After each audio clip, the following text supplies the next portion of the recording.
안녕하세요. 새누리당 대변인 이상일입니다.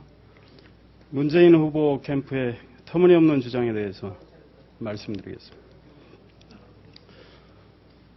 민주당 문재인 대통령 후보 캠프의 진성준 대변인이 박근혜 후보가 어제 광주역 광장에서 트럭에 올라 마이크를 잡고 연설했으며 이는 명백한 선거법 위반이라고 주장했습니다.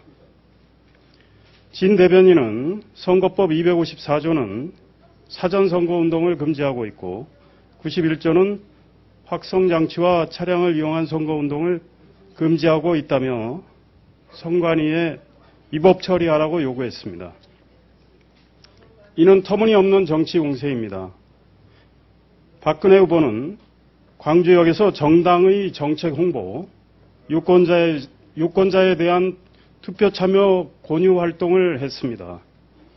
정당법 37조 2항은 정당이 특정 정당이나 공직선거의 후보자를 지지, 추천하거나 반대함이 없이 자당의 정책이나 정치적 현안에 대한 입장을 인쇄물, 시설물, 광고 등을 이용하여 홍보하는 행위와 당원을 모집하기 위한 활동은 통상적인 정당 활동으로 보장돼야 한다고 규정하고 있습니다.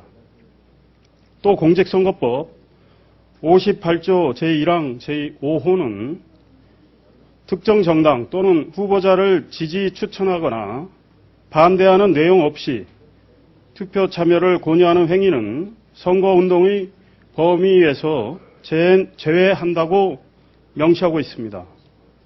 정당의 홍보와 투표 참여 권유 활동에 확성장치 등을 이용하는 것은 아무런 문제가 되지 않습니다. 박근혜 후보는 어제 이런 활동을 한 것입니다.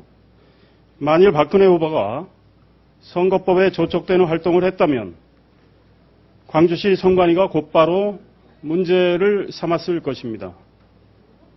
문재인 캠프의 진성준 대변인은 정치 공세성 허위 주장을 한 데 대해 박근혜 후보와 새누리당에 사과해야 할 것입니다. 문재인 후보가 진 대변인에게 이런 저급한 공세를 펴라고 지시하지 않았다면 정당법과 선거법 규정을 제대로 모른 채 박근혜 후보 흠집 4개만 열을 올린 진 대변인을 질책해야 할 것입니다. 법을 위반한 쪽은 오히려 문재인 캠프입니다. 문재인 후보 측이 무소속 안철수 후보 측에 선거운동 활동과 관련해 해당 업체와의 공동계약을 하자고 제안한 것이야말로 선거법과 정치자금법을 위반한 것입니다.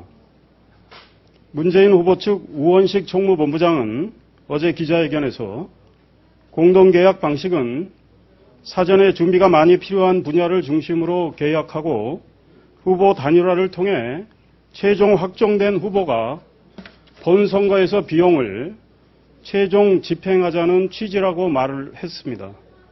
그는 선거운동복 공동주문을 예로 들며 한 명의 후보가 정해지면 그 후보가 비용을 지불하자는 것이라고 설명했습니다. 이는 문재인 안철수 후보 간 후보 사퇴 협상에서 이긴 사람이 진 사람의 선거 비용을 대주겠다는 것이므로 후보자 매수에 해당합니다. 후보 사퇴 협상의 승자가 패자에게 후보를 포기하는 대가를 주겠다는 것인 만큼 선거법 232조 1항 2호 후보자에 대한 매수 및 이해 유도죄에 위반되는 것입니다. 또 협상의 승자가 패자의 선거운동 비용까지 최종 집행한다면 정치자금법 45조의 정치자금 부정수수에 해당합니다.